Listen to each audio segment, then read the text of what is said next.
Coming up on Mountain News this morning, in Eastern Kentucky, court honors a pair of first responders who helped raise money to keep their community safe. And Kentucky's tourism industry prepares to see a major boost in funding, feeling a big impact during the pandemic.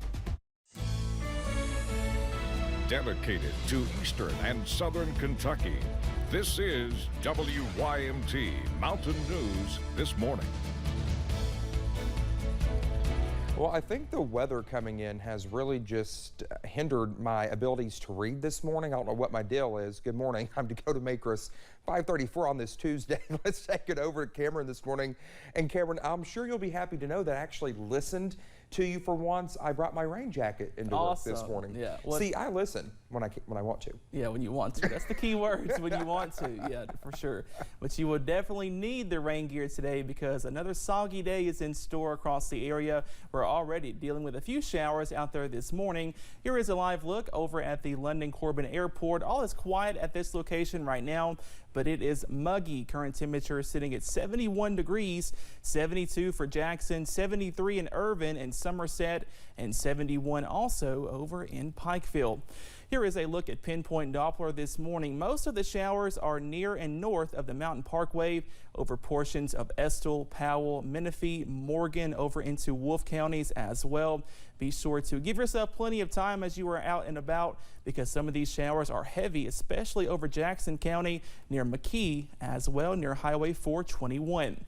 Here is a look at your forecast on your Tuesday. And like Dakota mentioned, a great day to have the rain jacket, the umbrella, all of the above, because showers are going to be likely through the rest of your Tuesday. High temperatures a little bit cooler, those only reaching the upper 70s to lower 80s, especially if you are under those heavier showers and clouds. That could also really help to keep your temperatures lower throughout the rest of this afternoon. Now, coming up in just a little bit, I will have that complete forecast and what you can expect as we get towards the rest of your work week and possibly some high water issues in spots. We will talk about that as well. Maybe some stronger storms. I have all of that coming up in just a little bit. Dakota. All right, Cameron, thank you. Well, a Pulaski County man is in custody after the sheriff's office says he assaulted one woman and killed another one on Saturday. Jeremy Toms talked with the sheriff's department about what happened. The Pulaski County Sheriff's Office says 57-year-old John Stacy is accused of assaulting, kidnapping, and attempting to murder a female victim within her home in the eastern part of the county early Saturday morning. Later that morning, they say Stacy shot and killed 58-year-old Rebecca Owens outside her home on Paradise Lake Drive, less than a mile away from the first scene. Sergeant Cody Cundiff says Stacy has a very recent criminal history. Mr. Stacy went to jail back in June on unrelated offenses. It's my understanding that during his time in jail, someone apparently stole several items from him. Cundiff couldn't say whether the two victims would have any knowledge of the theft, adding the only connection between the three people was that they were neighbors. However, they did connect the two violent occurrences to one another.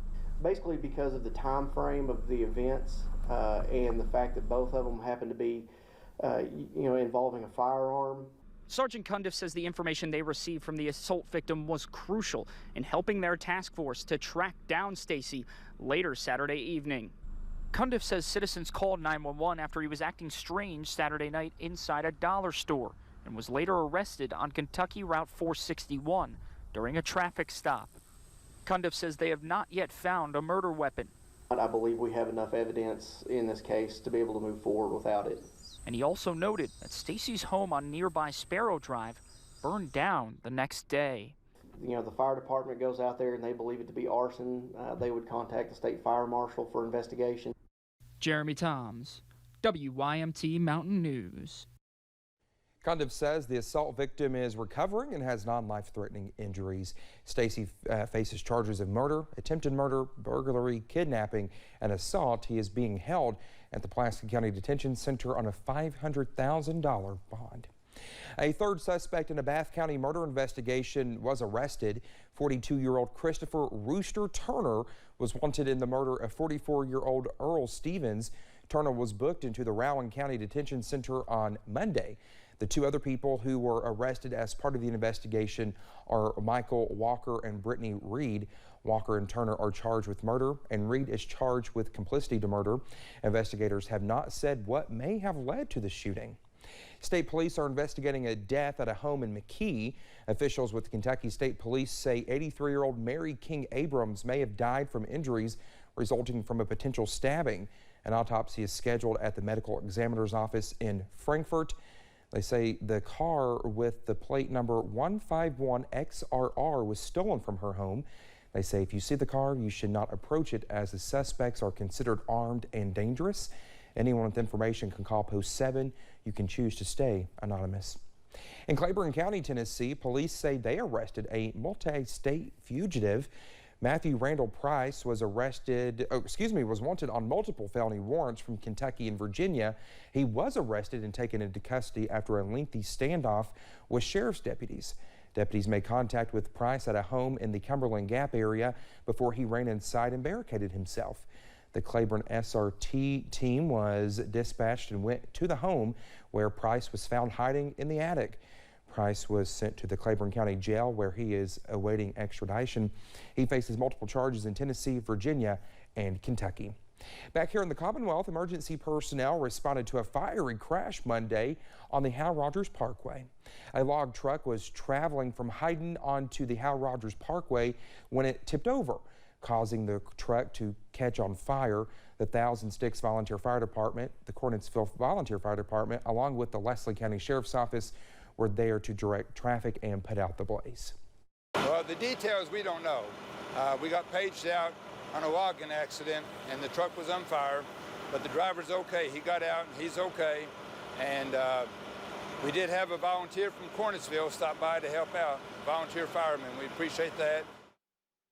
The driver of the truck the name of the driver has not been released. However, Leslie County 911 dispatchers told us no injuries were reported. The Pike County Fiscal Court honored 2 area first responders yesterday using a bridge on which they have often stood to help raise money to keep their community safe. Willie Runyon and Glenn Atkins are founding members of the Millard Volunteer Fire Department, and to celebrate their 50 years of service to the community, the county commissioners voted unanimously to name the Millard Bridge near the old grade school in their honor. Runyon, still an active deputy chief at 90 years old, says it's an honor to be recognized by those he serves. Well, this is all a surprise to me, every bit of it. I haven't heard the first word, and it's really an honor. When asked how it has been to serve the community for most of his life, Runyon just laughed, saying, quote, "I like it or I wouldn't be here," end quote. A group of veterans took to the skies in Virginia for the 5th annual Heroes on the River event on Sunday. It was the largest combat veteran tandem skydiving event in the U.S. Veterans at the event say it gives them the chance to connect with people who have gone through similar experiences. A lot of combat veterans that have actually seen combat, we look for things that are going to give us an adrenaline rush because not too many things do. The nonprofit organization also holds events like fishing, camping, and an annual cookout for veterans and their families each year. Cumberland Mint Gaming Hall in Williamsburg is set to open this year, creating a new space for entertainment. The gaming hall is set to open its doors by Labor Day. The facility will have an area for live entertainment, a sports bar, and 450 historical horse racing or HHR machines. They put in these HHR facilities more to support racing. Most people don't realize that, but without these facilities that they allowed us to have the gaming machines in, we wouldn't have horse racing to the level that we have it in Kentucky today. So it's really helped out the industry. Those with the gaming hall say they would love to expand the racetrack and Mint gaming hall in the future, but must first gauge the demand for expansion once it opens. Kentucky's tourism industry is getting a major financial boost following some hardships caused by the COVID-19 pandemic.